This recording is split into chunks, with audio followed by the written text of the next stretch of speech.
Paulo escreveu a Timóteo. A segunda parte dessa última mensagem está lá no capítulo 4. Nós faremos a leitura a partir do verso 16, até o final do capítulo. Assim diz a palavra de Deus. Na minha primeira defesa, ninguém foi ao meu favor. Antes, todos me abandonaram. Que isso não lhe seja posto em conta. Mas o Senhor me assistiu e me revestiu de forças, para que por meu intermédio a pregação fosse plenamente cumprida e todos os gentios a ouvissem. E fui libertado da boca do leão. O Senhor me livrará também de toda obra maligna e me levará salvo para o seu reino celestial. A Ele glória pelos séculos dos séculos. Amém. Saúda Prisca e Áquila e a casa de Onesíforo. Erasto ficou em Corinto. Quanto a Trófimo, deixei doente em Mileto. Apressa-te a vir antes do inverno. Eubulo te envia saudações. O mesmo fazem Prudente, Lino, Cláudia e os irmãos todos. O Senhor seja com o teu espírito. A graça seja convosco. Oremos. Senhor nosso Deus e Pai, nós estamos, Senhor, diante da tua palavra. Nós estamos, Senhor, diante daquilo que pode trazer salvação para o homem. Nós estamos, Senhor, diante das últimas palavras que foram escritas pelo teu servo que estava condenado, Senhor, naquela masmorra de Roma. Pedimos, ó Deus, que nesta manhã, o Senhor, através do seu Santo Espírito, aplique, Senhor, esta palavra em nosso coração. Nos convence, Senhor, do pecado. Nos orienta, Senhor, nos fortalece, Senhor, no momento de fraqueza.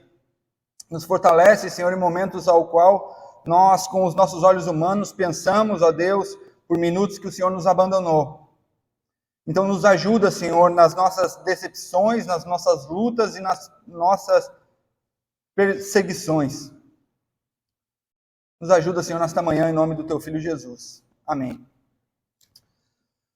Bom, queridos, muitos de vocês aqui lembram que há 4 anos atrás eu passei por aquela cirurgia, fiquei alguns dias no hospital, 22 dias precisamente falando, e eu fui, no momento que eu fui para o hospital, eu fui simplesmente para fazer um exame, achei que poderia dar alguma encrenca ali, mas aparentemente o médico disse, faremos primeiramente uma endoscopia, e eu fui, entrei no hospital, entrei naquele lugar, e no momento ao qual aquela anestesia entrou na minha corrente sanguínea, eu fechei os meus olhos e acordei nada menos do que 9 dias depois.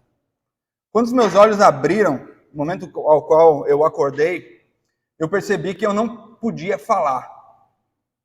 E automaticamente a minha mente me arremeteu a uma visita que eu havia feito a um hospital alguns anos antes, de um senhor que estava com uma doença no esôfago, ao qual não podia falar mais. E eu imaginei que eles haviam feito uma traqueostomia em mim, e eu havia perdido a minha voz. E eu então escrevi num papel, entreguei para a enfermeira, I can't stop talking because I'm a preacher. Porque o terror tomou conta do meu coração. Eu disse, eu não vou poder falar mais, eu não vou poder mais pregar o evangelho. E nesse momento eu fiquei extremamente desapontado. Como vocês percebem, Deus me poupou disso, era apenas os tubos que estavam no meu pulmão ali, que não deixavam eu falar. Mas neste momento o terror veio ao meu coração e eu fiquei extremamente desapontado. Porque o desejo do meu coração era continuar falando de Cristo, é falar de Deus, pregar o Evangelho. Mas eu estava impossibilitado. Então, o terror tomou conta do meu coração. O que acontece com você? Como você lida? O que você sente quando a sua vida vira de ponta cabeça? Quando o terror bate na sua porta, quando a luta bate na sua porta, quando a família, quando a saúde desmorona, quando os relacionamentos à sua volta desmoronam, as pessoas que você ama o traem, quando as expectativas que você faz, elas falham, quando os seus desejos são frustrados, e você se para por um minuto e faz aquela pergunta: Senhor, por que isso está acontecendo comigo? Então todos nós lidamos com lutas, todos nós lidamos com tribulações, todos nós lidamos com frustrações, com decepções, desapontamentos, todos nós passamos por isso. E não foi diferente aqui no momento final, no corredor da morte do apóstolo Paulo. Nós já vimos aqui o contexto várias vezes, sabemos que ele está lançado naquela masmorra fria, úmida, naquela masmorra romana ao qual ele não sairia mais. A palavra de Deus nos mostra aqui, nesses momentos finais do apóstolo Paulo, neste local insalubre, que ele havia sido abandonado. Então nós temos aqui diversas lições preciosas, lições práticas de como o apóstolo Paulo lidou com essas decepções. Algo que não é exclusivo apenas dele, apesar de ele perder a cabeça, ter perdido a sua cabeça, e nós não ainda. Então, o que Paulo faz aqui é simplesmente nos mostrar os segredos de como lidar com as nossas decepções. E a resposta, ela é muito simples. É descansar na providência divina e confiar e ter a esperança nas promessas que a Escritura tem feito desde Gênesis. O reino futuro chegará. Nós já estamos nele, mas não completamente, não ainda. Um dia ele voltará. Esta é a esperança do apóstolo Paulo. Passando por lutas, sofrimentos, dor, decepção. Como nós lidamos com isso? Nos revoltamos, acusamos, ofendemos. Como cada um trata com isso? Lida quando a perseguição, a luta, as frustrações batem à porta. Então, nesses primeiros versos aqui, na primeira parte do nosso texto, o apóstolo Paulo nos mostrará do verso 16 ao verso 18 como lidar com isso. Então, observe aqui que, de forma inspirada, o apóstolo Paulo, ele mostra essa primeira parte do texto aqui em três perspectivas. A primeira delas, no verso 16, está no passado, o verso 17 no presente e o verso 18 no futuro.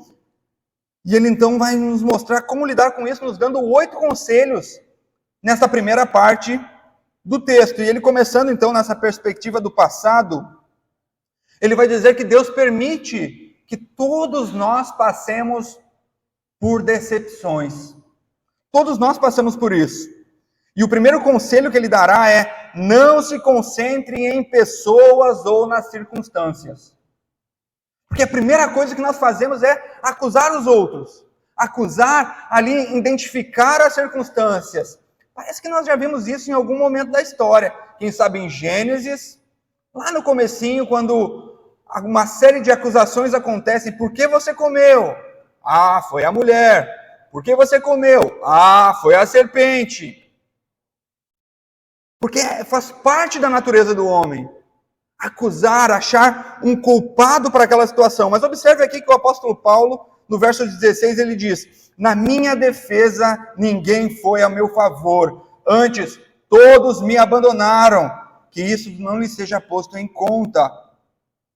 Mas observe aqui, o apóstolo Paulo, ele está sendo aqui agora, ele está dizendo que ele foi até algo que era conhecido como a Primo Actia, que era aquela primeira reunião que os romanos faziam, uma consulta preliminar diante ou do imperador ou de uma autoridade. E o apóstolo está dizendo que nesta primeira defesa, todos o abandonaram, mas mais à frente ele dirá que alguém estava com ele. Apesar de ele estar sozinho, sem os seus irmãos, sem as suas irmãs ali da igreja de Roma, ou quem sabe de todas as outras igrejas as quais o apóstolo havia plantado, nenhum estava ali. Mas ele não acusa essas pessoas. Ele não diz, olha, tá vendo? Preguei aqui na igreja de Roma, muitas pessoas se converteram, a igreja de Éfeso, ao qual ele está escrevendo essa carta, as outras igrejas, a igreja de Corinto. Ele não diz, irmãozinho, lembra? Fui a teu favor aquela vez, mas agora tu desapareceu. Não, ele não fala isso. Ele não foca aqui nas circunstâncias, ele não foca em Nero, ele não foca na circunstância em si. Sabe por quê?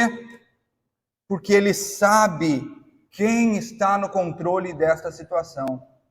Não é Nero, não é o império, não são os soldados ali romanos, não são os judeus que agora lhe odeiam também, não são os falsos mestres lá da igreja de Éfeso. O Deus todo soberano, através da sua providência.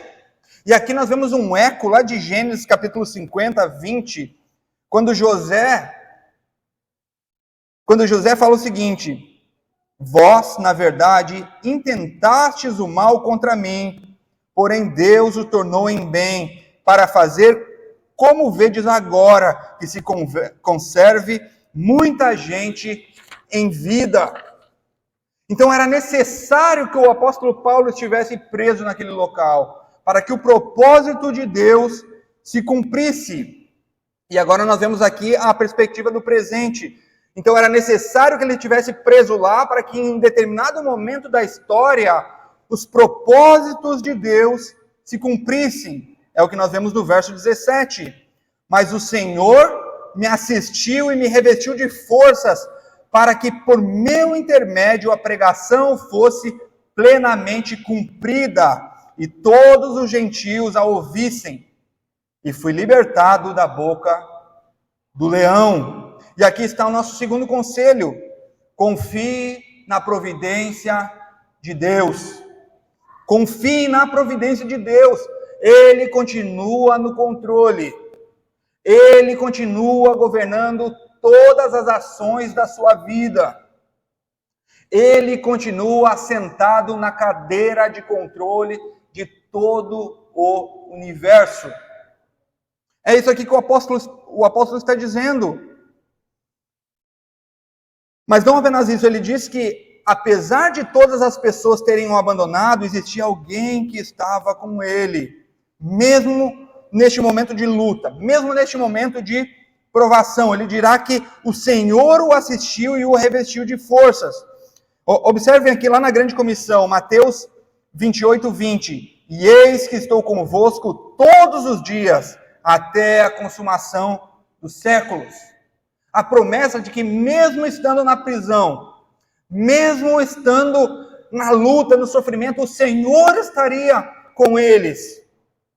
Assim como está conosco também.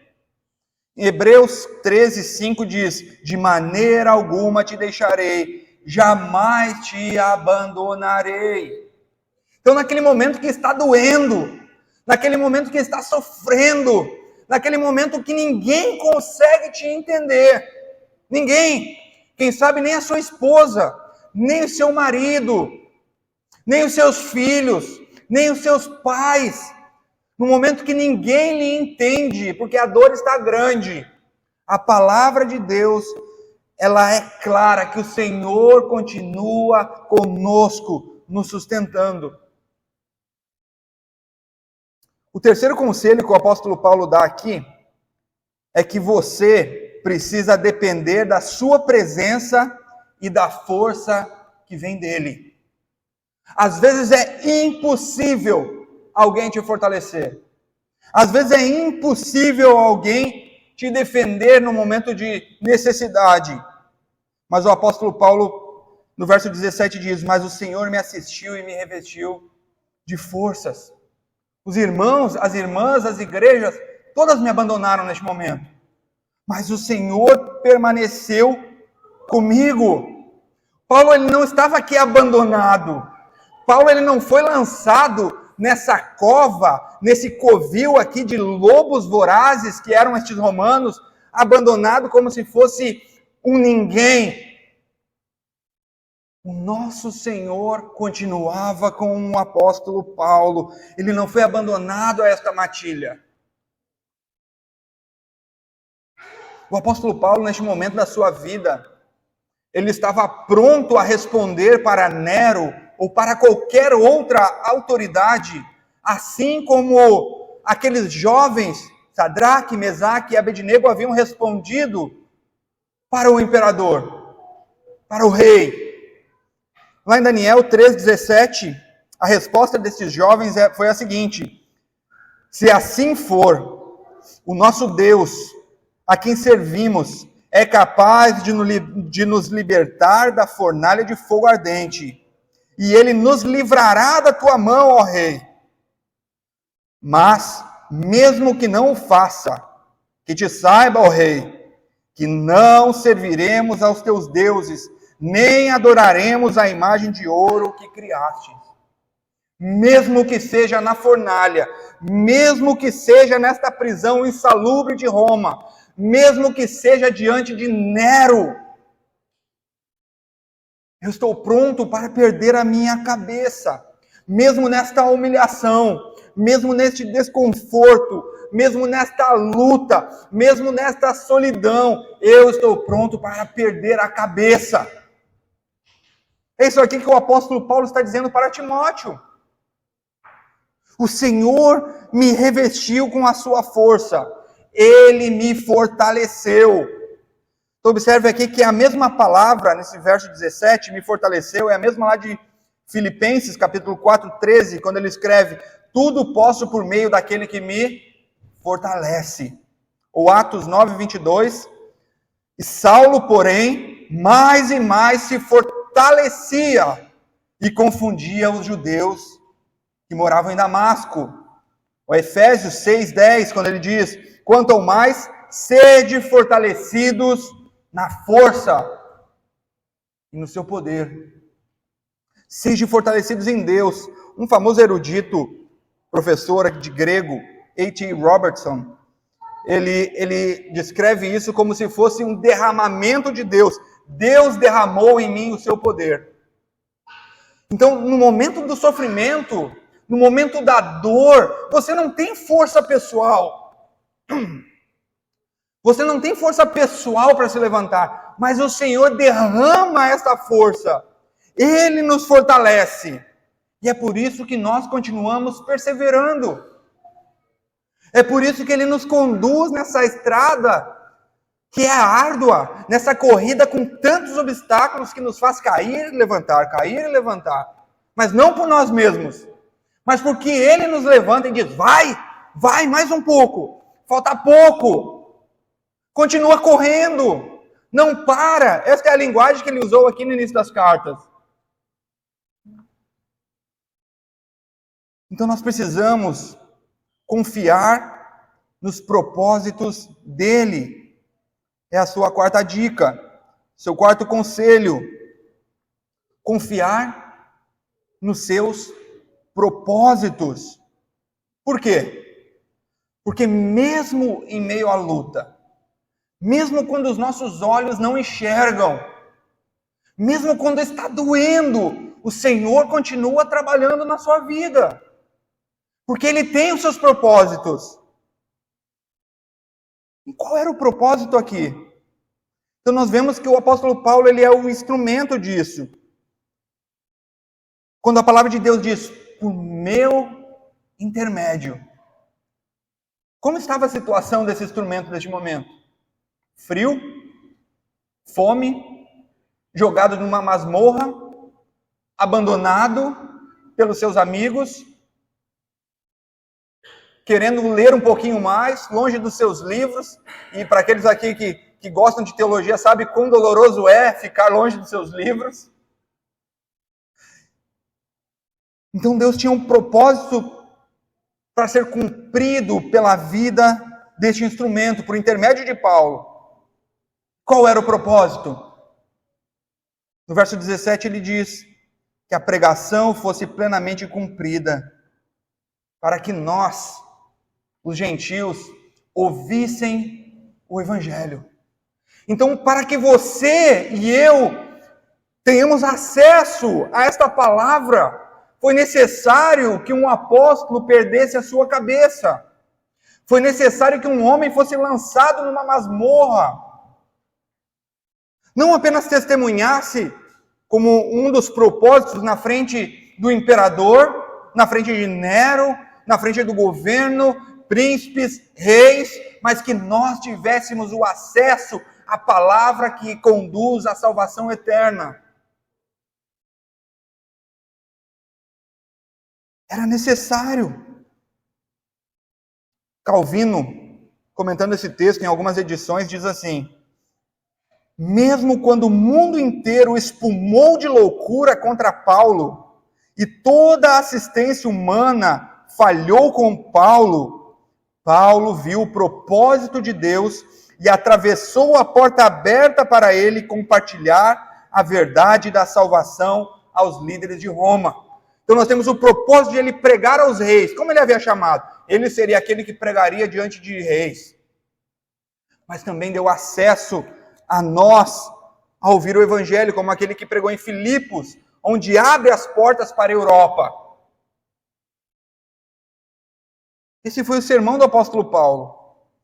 Em um momento de decepção, um momento de luta, de sofrimento, Deus cumpre os seus propósitos. E o quinto conselho que nós temos aqui é: você deve confiar nos propósitos, confiar que os propósitos de Deus são muito melhores que os seus próprios propósitos. Então os propósitos de Deus, eles são muito maiores, porque Ele continua no controle. Ele vai cumprir os seus decretos, querendo você ou não. Porque Ele é Deus, Ele é soberano, Ele governa o universo, através das suas providências. Quer primárias, quer secundárias, não importa. Ele continua governando. Para que nós, os eleitos, tenham os seus ouvidos abertos através da aplicação do seu Espírito, quando nós ouvimos esta palavra que conduz à salvação eterna. O apóstolo aqui ele diz que os propósitos de Deus são maiores, e há propósitos aqui, porque no verso 17 ele diz: eu fui resgatado da boca do leão. Aqui é o idioma, uma frase aqui idiomática que é acostumada a falar sobre essa passagem é: ele foi salvo de um fogo ardente ou libertado das mandíbulas da morte. Mas como assim? Ele não está na cadeia? Ele não está na masmorra? Ele não está ali com a sua cabeça, com um cronômetro ali, quem sabe aquele relógio de areia, quase chegando no final, pronto a ter a sua cabeça decepada? Então o que nós temos é o apóstolo Paulo dizendo que ele já foi livre no seu primeiro julgamento. Ele já foi livre de Nero. Nós sabemos, de acordo com a história, que Nero foi um imperador terrível, trouxe muitos danos para a igreja. Foi alguém que matou a sua própria mãe. Foi alguém que matou uma de suas esposas a pontapé, a chute.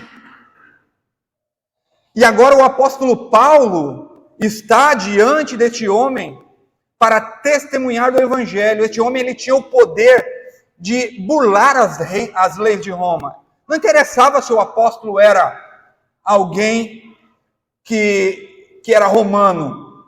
Alguém que mata a própria mãe, as leis são absolutamente nada. Ele poderia ter crucificado o apóstolo Paulo. Ele poderia ter executado o apóstolo Paulo naquele momento. Ele poderia ter lançado o apóstolo Paulo a uma crucificação. Mas ele foi liberto da boca do leão. Porque os propósitos de Deus são maiores. São maiores que os propósitos do homem. E é por isso então que ele diz: eu fui libertado, mas não apenas da morte. E aqui nós começamos a ver agora uma perspectiva do futuro, que Deus removerá todas essas decepções, todas essas lutas. E ele dá então o seu sexto conselho: tenha esperança nas futuras promessas de Deus. Olhe para o futuro. Quando a dor chega hoje, no presente, olhe para o futuro. O apóstolo aqui diz: porque o Senhor me livrará de toda obra maligna. Ele não está falando da morte. Ele sabe que o seu fim está próximo. Então eu poderia perguntar para você nesta manhã, qual é a pior coisa que poderia acontecer com você? Perder o emprego? Perder a esposa? O marido? Quem sabe perder aquele trabalho que você ama tanto? Quem sabe perder a sua casa, os bens materiais, os filhos? Qual é a pior coisa? Quem sabe a própria morte, porque com exceção a morte dos filhos, todas as outras coisas podem ser recuperadas. Qual é a pior coisa? O apóstolo Paulo, aos olhos humanos, está diante da pior coisa possível. A sua cabeça será cortada. A sua cabeça será cortada, mas Paulo, ele está olhando para a morte, não como algo negativo, mas como algo que o libertaria e o colocaria diante daquele que tem poder sobre a vida e sobre a morte. Ele olha para toda essa situação, certamente ele faz a mesma oração que o Senhor havia ensinado: Pai, livra-nos do mal. Mas, ao mesmo tempo, confiante que o seu martírio estava próximo. O seu martírio estava próximo. Apesar de ele orar e dizer: Senhor, livra-nos do mal. Porque o mal não é a morte, mas sim fazer com que aquele homem fracassasse diante da morte. Se acovardasse diante da morte. Porque isso não é o pior. O pior é morrer sem Cristo. Todas as outras coisas podem ser recuperadas. E Paulo, então, no seu 7º conselho aqui, ele vai dizer que nós devemos ter confiança no futuro lar que estará sob o domínio do nosso Senhor Jesus Cristo. E ele então diz, no verso 18, e me levará a salvo ao seu reino celestial. Então, o apóstolo Paulo vivia numa época ao qual reinos e reinos haviam nascido, morrido, a história de todos os reinados que já haviam, o Império Romano, aquilo estava latente não apenas nele, mas também em todo o povo judaico. Mas ele está ciente que todos estes reinos passarão. Mas o reino do Senhor, que o Senhor já iniciou, que ele já está trabalhando no coração destes crentes, como Berkhoff diz, esse reino já se iniciou no coração do seu povo. Ele virá. O Senhor o levará para este reino que toda esta dor não mais haverá. Não mais haverá. Porque Cristo reinará para sempre. Essa é a história dos evangelhos. Cristo veio para estabelecer o seu reino. O último conselho que o apóstolo nos dará é: você desejará dar glória a Deus. Dar glória a Deus. Queridos, em algum momento será a última vez. Em um momento nós estaremos todos reunidos, o mundo estará trabalhando, fazendo tantas coisas, e o Senhor Jesus voltará. O cosmos será restaurado. Tudo será feito novamente, na nova criação. Mas a palavra de Deus, ela nunca mudará. Paulo aqui, ele não está se debatendo com a morte, mas os seus olhos estão fitos no futuro, onde todos darão glória, todo o seu povo dará glória a Deus para todos sempre. Para todos sempre. E então o apóstolo Paulo encaminha para o final, na nossa segunda parte do texto aqui, quando ele dá adeus aos seus amigos. O apóstolo dando adeus aos seus amigos. Nos versos finais, agora, nós vemos ele citando uma série de nomes aqui ele fala no verso 19, saúda Priscila e Áquila e a casa de Onesíforo. Erasto ficou em Corinto. Quanto a Trófimo, deixei doente em Mileto. Timóteo, apressa-te a vir antes do inverno. Eubulo te envia saudações. O mesmo faz Prudente, Lino, Cláudia e outros irmãos. O Senhor seja com o teu espírito. Graça seja convosco. Então nós vemos aqui o apóstolo Paulo lembrando, e certamente na mente dele, uma chuva de memórias vem. Lembrando aqui, primeiramente, dos seus dois velhos amigos, Priscila e Áquila, pessoas que não apenas tinham a mesma profissão que o apóstolo Paulo, mas estiveram envolvidos na implantação de igreja lá em Corinto, em outras regiões, pessoas que realmente amavam o Senhor Jesus, pessoas que doaram a sua vida por causa do Evangelho. Nós não temos relatos aqui de Priscila pregando ou sendo pastora da igreja de Corinto ou outros lugares, mas nós sabemos que eram pessoas fundamentais para o ministério do apóstolo Paulo e para a igreja do Novo Testamento. Nós sabemos aqui que há pessoas, e aqui nessa igreja há pessoas, e na igreja no mundo há pessoas que nunca pregarão, nunca subirão aqui, pregarão num púlpito. Quem sabe não terão coragem de pregar num grupo familiar, mas pessoas são fundamentais para o ministério. Pessoas auxiliam, pessoas ajudam, pessoas aconselham. E é isso que a palavra de Deus nos orienta. Pessoas nos oram por nós que pregamos. E o apóstolo aqui lembra então de Priscila, Áquila, a casa de Onesíforo. Nós temos aqui este rapaz aqui que nós já vimos em outras mensagens, alguém que fortalecia o apóstolo Paulo na prisão, que nunca se envergonhava por causa das correntes do apóstolo Paulo. Nós temos o apóstolo Paulo aqui atualizando sobre dois outros colegas pastores, Erasto, quando ele diz que permaneceu em Corinto, e vai relatando aqui, até chegar num outro homem, chamado Trófimo, quando ele disse, Trófimo, eu deixei doente em Mileto. Então aqui eu gostaria de parar rapidamente para falar sobre este homem, que o apóstolo Paulo foi forçado a abandonar na cidade de Mileto. Então a pergunta que nós deveríamos fazer aqui, por que o apóstolo Paulo não curou Trófimo? Ele não era um apóstolo, assim como Timóteo estava com uma doença na barriga, no seu estômago. Paulo diz, toma um pouquinho de vinho por causa do teu estômago. Então nós temos aqui o apóstolo Paulo, imagina o coração deste homem, deixando de forma que obrigada alguém em Mileto.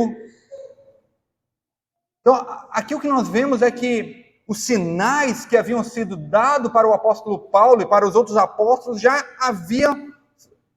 estavam no processo de cessar. Não há evidências que nos últimos dias dos apóstolos, eles ainda faziam milagres e prodígios.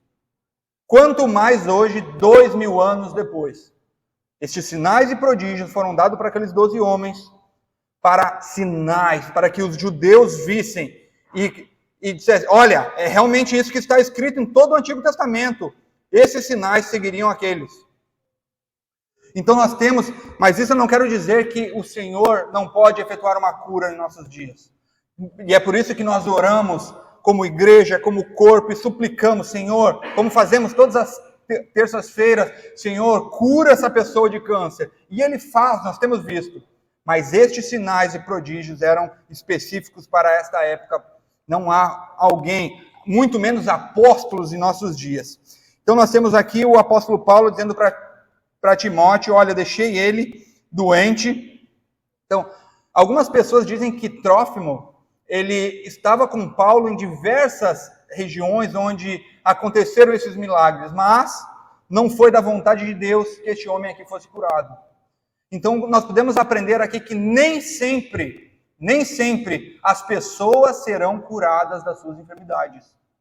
Muitas vezes o Senhor deixará com que seus filhos sofram para que os seus propósitos se cumpram. E Ele não nos ama menos por causa disso. Ele não amava o apóstolo Paulo menos por causa disso. Mas os seus propósitos são maiores que os nossos propósitos.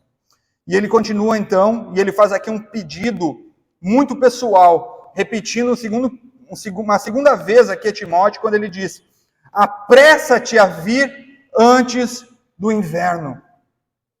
Então ele repete novamente aquilo que ele já havia dito. Então a palavra aqui, o verbo é: faça todo o esforço, porque eu preciso muito te ver, Timóteo. Eu preciso de ti, Timóteo.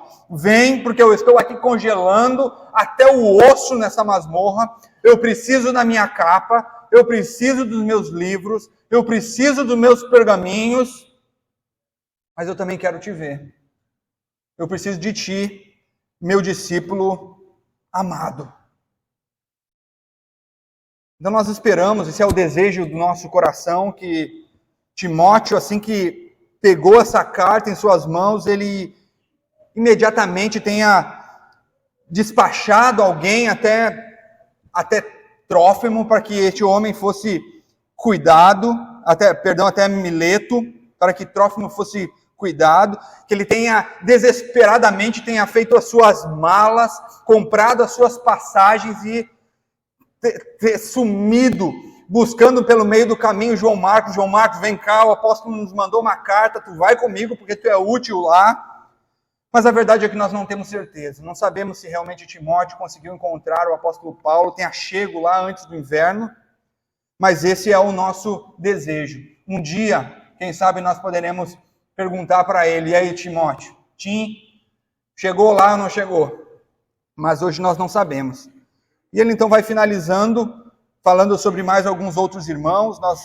A Bíblia ela não fala muito sobre isso, existem algumas especulações sobre estes nomes aqui que o apóstolo cita, mas tem um específico que é Lino, que seu nome latino aqui é Linus, que a Igreja Católica Romana coloca, de acordo com a sua tradição, este homem como o segundo depois de Pedro na sucessão apostólica. Então, na verdade, é que nem Pedro, nem Lino sabiam disso, mas a tradição católica romana aponta que este homem aqui ele foi um homem influente na sucessão apostólica. Não podemos confirmar, mas é só um fato que eu gostaria de compartilhar com vocês. E finalizando, então, o apóstolo, no verso 22, ele diz o seguinte: o Senhor esteja com o vosso espírito, a graça esteja convosco. Então, todas as pessoas aqui que o apóstolo menciona nessa passagem, elas faziam parte aqui da sua rede pessoal de amigos. Ele está chamando Timóteo, ele precisa ver Timóteo, ele precisa estar com Timóteo nesses últimos dias de vida. E ele sabe que quando Timóteo chegasse em Roma, ele não passaria apenas pela mesma opressão que ele estava tendo em Éfeso, com aqueles falsos mestres. Mas ele também sofreria perseguição, e ele deseja, então, que o Senhor esteja com ele. Ele precisa de muita coisa, mas aquilo que ele mais precisa é que o Senhor o capacite neste período. Ele iria visitar Paulo num período, quem sabe, turbulento, não apenas no mar, mas também na cidade de Roma. Ele precisaria de coragem, porque agora a bola estava com ele. A bola estaria com ele.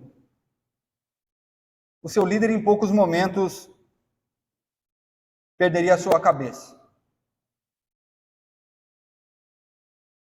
Paulo conclui aqui dizendo: a graça esteja convosco. E que legado esse homem poderia deixar? Ele encontraria Timóteo? Ou talvez não. Poderia deixar ouro, mas ele não tinha. Como legado, ele poderia deixar prata, mas ele também não tinha.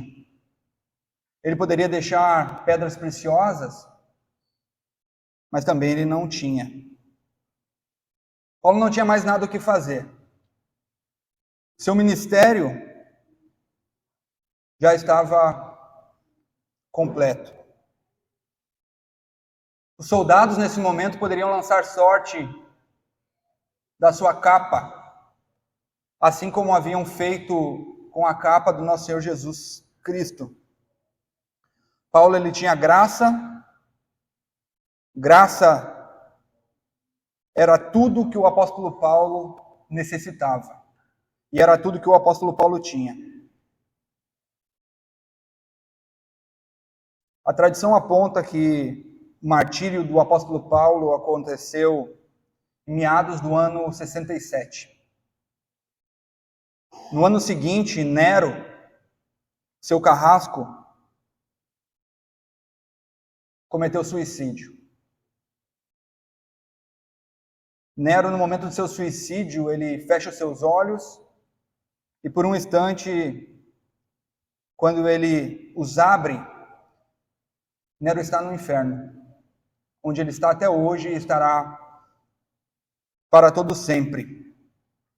Assim como experimentarão e experimentam todos aqueles que negam o Senhor Jesus Cristo.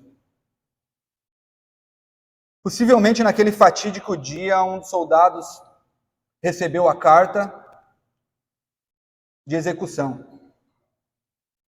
O carrasco, certamente como era de costume, ele afiou a sua espada, afiou novamente.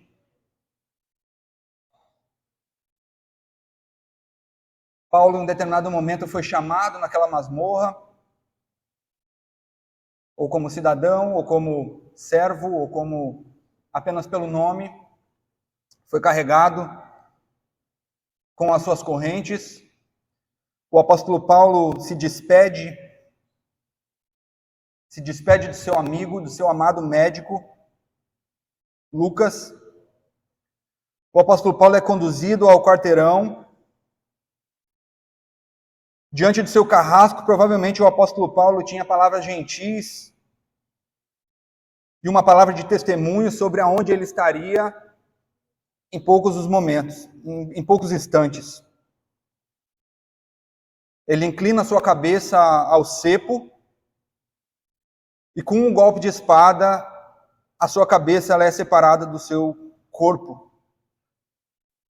O apóstolo Paulo ele fecha os seus olhos em um matadouro e imediatamente abre os seus olhos na glória dos céus para ver o rosto daquele que um dia o havia arremessado de joelhos no chão, nosso Senhor Jesus Cristo. Paulo entrou no céu e conheceu a alegria indescritível e cheia de glória, como todos aqueles que amam verdadeiramente o Senhor Jesus Cristo. Que o Senhor nos ajude a cumprir o nosso propósito. Oremos.